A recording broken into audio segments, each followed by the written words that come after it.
کبھی کبھی کچھ باتیں، کچھ یادیں اور کچھ ٹائم آپ کے ذہن کے اوپر اتنی یہ گہری چھاپ لگا دیتے ہیں نا کہ وہ نہ آپ کو سونے دیتے ہیں اور نہ ہی آپ کو جاگنے دیتے ہیں۔ بہت سی میری بہنیں ہیں جن کے ذہن میں اس طرح کے بہت سے ٹراماز ہوں گے جس کو سوچتے سوچتے آپ کا پورا دن گزر جاتا ہے، لیکن اس میں نا آپ لوگوں نے ایک بات کا خیال کرنا ہے، اپنی جان کی ضرور کرنی ہے، اور اس کے لیے ہائیڈرا گلو پگمنٹیشن بنڈل جو کہ ڈاکٹر رومیا کا ہے، یہ جب سے میں یوز کر رہی ہوں یقین کریں مجھے ہائیڈرا فیشیل کروانے کی بھی ضرورت نہیں پڑی۔ 24K gold whitening face wash آپ کی اسکن کو ڈیپلی کلین کرتا ہے، امپیورٹیز کو ریموو کرتا ہے اور جینٹل ہے، بہت زیادہ اسکن پر گلوئی اور فریش کر دیتا ہے۔ میں نے کہا میں ایک دفعہ اسکن کیئر کروں گی تب بچوں کو میں جو ہے وہ ناشتہ دوں گی۔ ساتھ ہی ان کا سینس سافٹ لوشن بہت اچھا ہے اسکن کو موئسچرائز اور ہائیڈریٹ رکھنے کے لیے۔ بچے اٹھ کے تھے، میں نے کہا پہلے ان کو جوس دے دیتی ہوں، اور یقین کریں ہمارے جتنے بھی ہم اپنے آپ کو مصروف رکھ لینا، ہمارے ذہن میں ہمارا ماضی ضرور چل رہا ہوتا ہے، جو کچھ ماضی میں رشتہ داروں نے ہمارے ساتھ کیا ہے، یا کاش میں اس ٹائم پر ایسا نہ کرتی، یا کاش میں اس ٹائم پر یہ سٹیپ لے لیتی، یہ چیزیں ہمارے مائنڈ میں چلتی رہتی ہیں، اور ان سب باتوں کے لیے بچنے کے لیے نا ضرور اپنے آپ کو بزی رکھا کریں۔ سارا دن ایسے ہی گزر گیا، اینڈ پہ کریں گی اپنی اسکن کیئر ٹرائی میلاز کریم جو کہ ڈاکٹر رومیا کی ہے، پگمنٹیشن، ملازما، فریکلز اور داغ دھبوں پر بہت اچھے سے کام کرتی ہے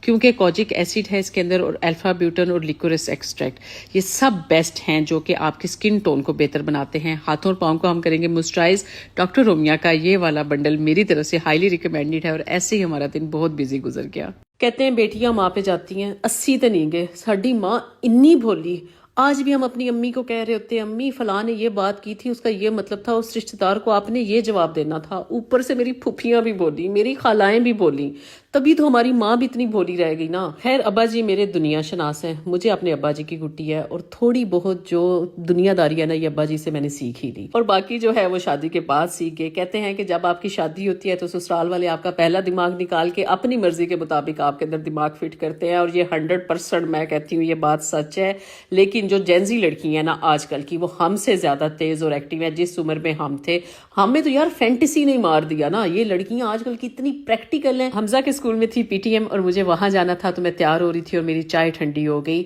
خیر یہ والی جو BB کریم ہے نا آپ لوگوں نے میرے کوڈ سے منگوانی ہے، اتنی زبردست ہے، سارا دن لگی رہے ٹس سے مس نہیں ہوتی۔ لیکن ایک بات آج میں اپنی امی سے کہنا چاہوں گی کہ شکریہ امی، اگر آج آپ اتنی بھولی نہ ہوتی تو شاید آج ہم اتنے تیز نہ ہوتے، یا پھر ہم نے آپ کے تجربے سے جتنا سیکھا ہے ہم اتنا نہ سیکھ پاتے۔ آپ لوگ اس بارے میں کیا کہتے ہو مجھے کمنٹ میں ضرور بتانا۔ مجھے بھی ہر عورت کی طرح نئے کپڑے بنوانے کا بھی شوق ہے اور سیل سے شاپنگ کرنے کا بھی، اس لیے میں نے بہت سارے یہ گرمیوں کے ڈریسز لاسٹ ایئر کے لے کے رکھے ہوئے تھے۔ اب میں نے جی کہا کہ ان کی ڈیزائننگ کرتے ہیں، اور ہر ڈریس کے پوسٹر کے پیچھے نا میں اس کی ساری ڈیٹیلز لکھ لیتی ہوں۔ مجھے بہت اچھا لگتا ہے جب میں کوئی ڈریس ڈیزائننگ کی ریل آپ لوگوں کے ساتھ شیئر کروں تو آپ لوگ کہتے ہو کہ آپ بہت ڈیسنٹ لگ رہی ہیں، بہت گارجیس لگ رہی ہیں۔ ابھی میں ان کاموں میں ہی بزی تھی تو مجھے نتاشا کی کال آئی کہ میں سرگودا آئی ہوئی ہوں تو یار ملنے، میں نے کہا کیوں نہیں، ضرور ملیں گے۔ میں نے پھر انہیں باہر انوائٹ کیا کھانے پر، ہم نے ڈھیر سارا کھانا کھایا، اتنی باتیں کی، باتیں تو پتہ ہماری ختم ہونے کا نام ہی نہیں لیتی، اور ہم اتنے عرصے کے بعد ملے تھے۔ میں نے نتاشا سے کہا کہ آ جائیں گھر اسٹے کریں، لیکن ان کو اسلام آباد کسی ضروری کام سے واپس جانا تھا۔ اگلے دن جی میں نکلی کہ یہاں سے لیسز وغیرہ لیتے ہیں، ٹیلر کو کپڑے دیتے ہیں، کیونکہ عید کا روزوں کا اتنا رش بن جانا ہے نا کہ یہ سارے کام جو ہیں وہ مشکل ہو جانے ہیں، اور مجھے تو بھائی ہر ڈریس کو اپنی ایج کے مطابق کیری کرنا جو ہے وہ اچھا لگتا ہے، اسی لیے آپ لوگ بھی اسے اتنا پسند کرتے ہو۔ آپ لوگ اس بارے میں کیا کہتے ہو ذرا کمنٹ کر کے بتاؤ۔